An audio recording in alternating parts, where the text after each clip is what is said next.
दोस्तों, जिस बात से बीजेपी घबरा रही थी, जिस बात से आला कमान हाई कमान जो बैठे हुए हैं ना दिल्ली में, वो घबरा रहे थे, वही हो गया है।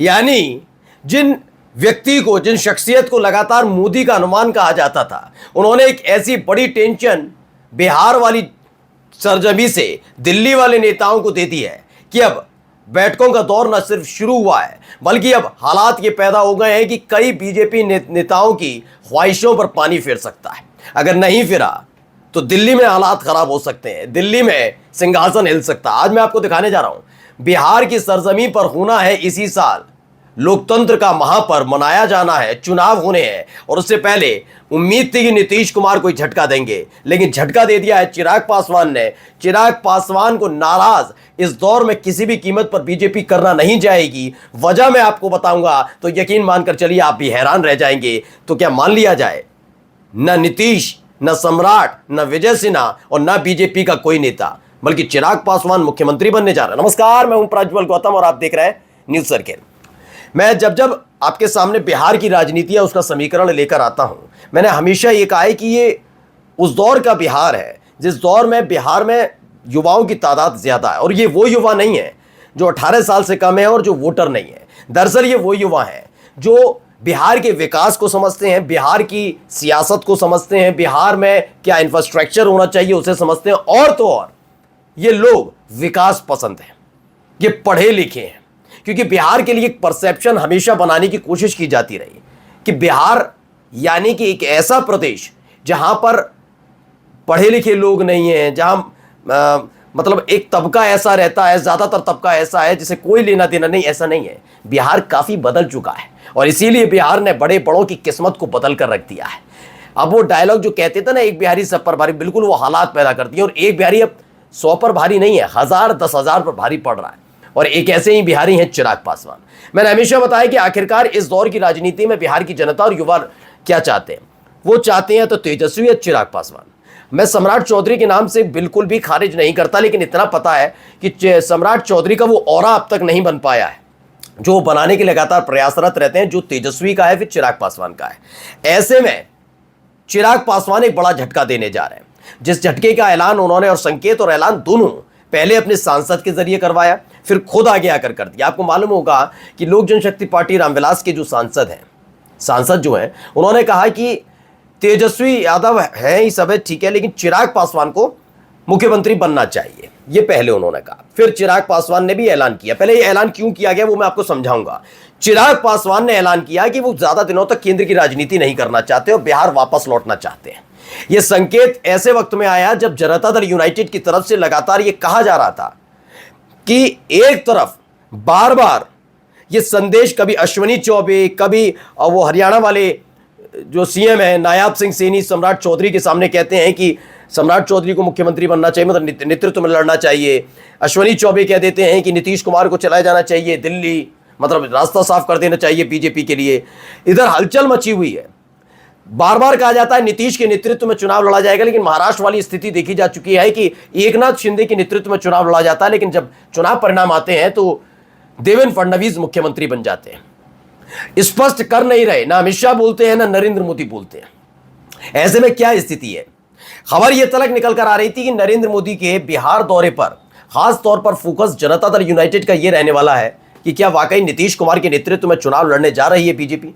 क्या एनडीए समूचा न केवल नीतीश कुमार के नेतृत्व में चुनाव लड़ेगा, बल्कि अगर चुनाव बहुमत एनडीए का आ जाता है तो नीतीश कुमार मुख्यमंत्री बनेंगे। ये पक्का उन्हें वादा चाहिए, ऐसा नहीं इधर उधर दाएं बाएं वाली बात नहीं। जैसी ये खबर निकल कर आई, अचानक से चिराग पासवान का बयान सामने आ गया, पहले अपने सांसद के जरिए, फिर क्योंकि उनको मालूम था कि जिस तरह का दबाव जनता दल यूनाइटेड डाल रही है, वो भी ऐसे वक्त में जब उनके 12 सांसद हैं, ऐसे वक्त में जब जनता दल यूनाइटेड का एक बहुत बड़ा रिस्क उठाया वक्त संशोधन कानून को लेकर, उसको समर्थन करके, इन सब के बीच वो इसकी सौदेबाजी जरूर करेगी और इसके लिए मुख्यमंत्री पद की डिमांड रहेगी नीतीश की। ऐसे में चिराग पासवान अपनी भी महत्वता जताना चाहते हैं। उन्होंने साफ साफ लफ्जों में कह दिया कि अगर वक्त संशोधन कानून को लेकर जो बलिदान देने का जिक्र जेडीयू कर रही तो दिया तो हमने भी है। नीतीश कुमार पिछले 20 साल से मुख्यमंत्री हैं, अब हम बनेंगे। चिराग पासवान ने साफ साफ कह दिया मुझे ज्यादा दिन तक नहीं रहना है।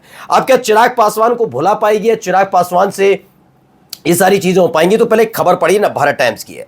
2020 में चिराग बिगाड़ चुके हैं खेल। दरअसल 2020 विधानसभा चुनाव में चिराग पासवान की अनदेखी करने का परिणाम जेडीयू बीजेपी देख चुकी है।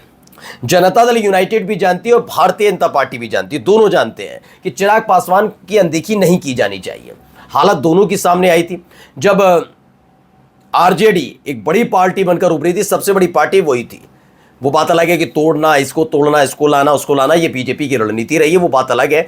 लेकिन जब चुनाव परिणाम आए थे तो सबसे बड़ी पार्टी बनकर उभरी थी आरजेडी, यानी कि तेजस्वी यादव की पार्टी। तो वो समझ गए थे कि चिराग पासवान को आप अनदेखी करते हैं तो उसका खामियाजा भुगता, और ये भुगतने में आया कि जेडीयू और बीजेपी दोनों ऐसे हालात में आ गए कि मिलकर तो सरकार बना लें, लेकिन तब भी आरजेडी का दबदबा रहेगा। लिखा है ऐसे में इस बार उनकी इस बात को नजरअंदाज करने का जोखिम नहीं ले सकती। उनके ऐलान के बाद जेडीयू और बीजेपी के खेमे में हलचल है। एक तरह से सत्ता की भागीदारी को लेकर उनका दावा पेश करना एनडीए के सारे समीकरण बिगाड़ सकता है। ये बात समझ रहे हैं।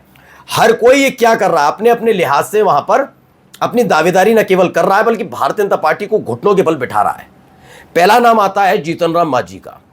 जीतन राम मांझी इस बात को भली भांति जानते थे कि नीतीश कुमार ने भरोसा किया, खुद बाहर जा रहे थे तो मुझे मुख्यमंत्री बना दिया, इसलिए मैं मुख्यमंत्री बन गया, वरना मुख्यमंत्री बनने वाली अभी स्थिति में मैं नहीं हूं। सियासी तौर पर इतना मजबूत नहीं। मैं कभी किसी के लिए नहीं कहता कि वो मुख्यमंत्री या प्रधानमंत्री नहीं बन सकता, सबकी किस्मत भी होती है और तरीका भी होता है। लेकिन अगर मौजूदा स्थिति देखें तो जीतन राम मांझी उतने ताकतवर सियासी तौर पर अभी नहीं है। तो यानी जीतन राम मांझी इस बात को भली भांति जानते हैं और हर राजनेता अपने बारे में जानता है, इसलिए वो दावेदारी मुख्यमंत्री पद पर नहीं कर रहे हैं। वो ज्यादा से ज्यादा विधायकों की जरूरत चाहिए उन्हें, इसलिए ज्यादा से ज्यादा टिकट चाहिए, और टिकट अगर मिलेंगी और जीते उनके विधायक तो बिहार में उनका दबदबा बढ़ेगा, तो वो अपनी मनमर्जी के मजबूत मंत्रालय मान सकते हैं, इसलिए जीतन राम मांझी लड़ रहे हैं। लेकिन चिराग पासवान क्यों लड़ रहे हैं? चिराग पासवान ये जानते हैं कि भारतीय जनता पार्टी एक ऐसी पार्टी है जिसका बिहार में कल्याण उसके सहयोगी ही करवा सकते हैं, वो अकेले अपने दम पर नहीं जीत सकते। उन्होंने जेडीयू का जो हाल कर दिया, ये हाल तो लोक जनशक्ति पार्टी का भी किया था। जब चिराग पासवान को बाहर फेंकवा दिया गया उन्हीं की ही पार्टी से, अपने दम पर चिराग पासवान ने न केवल पार्टी खड़ी की बल्कि साबित भी किया कि अगले 5-6 साल में किस तरीके से उन्होंने 100% स्ट्राइक रेट लिया। वो बात अलग है कि चिराग पासवान को पिछली बार नाराज किया था तो बिहार में हालत खराब हो गई थी। अब ये किसी भी कीमत पर नहीं चाहेंगे चिराग पासवान नाराज हो, लेकिन चिराग पासवान ने बता दिया कि यह ऐलान नहीं होना चाहिए कि चुनाव के बाद फलाना ये बनेगा। दुधारी तलवार पर है बीजेपी। अगर नीतीश कुमार के नाम का ऐलान नहीं करते नीतीश के नाम का ऐलान, तो यहां नीतीश कुमार नाराज हो सकते हैं, जेडीयू छोड़कर चली जाएगी। यह डर बीजेपी को सता रहा है। और अगर इधर नहीं ऐलान किया जाता, मानकर चलिए ऐलान कर दिया जाता, तो चिराग पासवान नाराज हो सकते हैं। और चिराग पासवान को साथ रखना बीजेपी के लिए इसलिए जरूरी है क्योंकि उनके पास तेजस्वी की काट के तौर पर कोई एक मजबूत, आश्वस्त और पूरा भरोसेमंद चेहरा नहीं है जिस पर युवा भरोसा कर सके। सम्राट चौधरी है लेकिन उतना भरोसे लायक नहीं है, और ना ही जनता उतनी उस लेवल पर उन्हें पसंद करती है जितना चिराग को करती है। तो कुल मिलाकर बीजेपी फंसी हुई है। एक छोटी सी गलती और बीजेपी बिहार में डूब जाएगी। नमस्कार।